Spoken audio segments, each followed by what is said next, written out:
We've already talked a little bit about our vertical and horizontal lines, so we're just going to practice with these a bit more. So first example says graph the horizontal line y equals 2. As soon as I see that equation y equals 2, I know I'm going to have the graph of a horizontal line because every horizontal line has an equation y equals some number, like y equals 2, y equals 5. Notice that x is missing from the equation. That's how I know it's a horizontal line. So here's my horizontal line, right? Y equals 2. I know this is my horizontal line y equals 2 because every point that falls on the line that I just drew, like the ordered pair 1, 2, negative 2, 2, 0, 2, 5, 2, every ordered pair that falls on that horizontal line has a y coordinate of 2. X can be anything, y is always 2. And that's literally what that equation tells us. Y equals 2, don't care what x is. All right, so for number 10, graph y equals negative 3.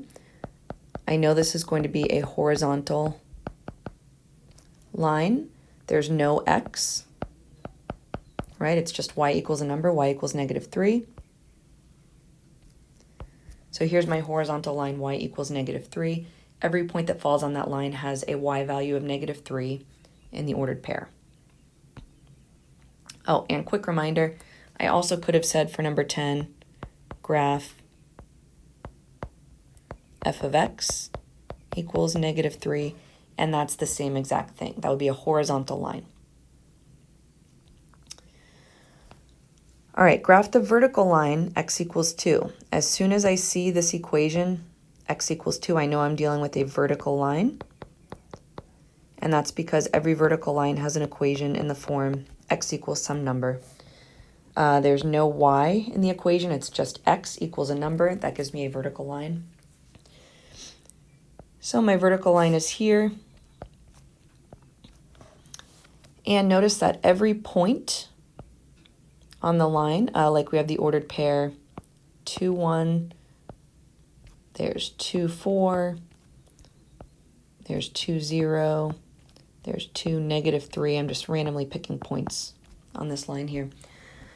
All of my x values equal 2, y can equal anything. So y can be anything, but x is always 2. And that's literally what that equation tells me. X equals 2, don't care what y is. So all of these ordered pairs that fall on my line have an x value of 2. All right, number 11, x equals negative 5 halves. One approach is you could think of negative 5 halves as its equivalent decimal, negative 2.5. So you could go over between negative 2 and negative 3, halfway, and draw your vertical line. In the homework, they will have to give you little half tick marks, so just pay attention to what the tick marks are worth.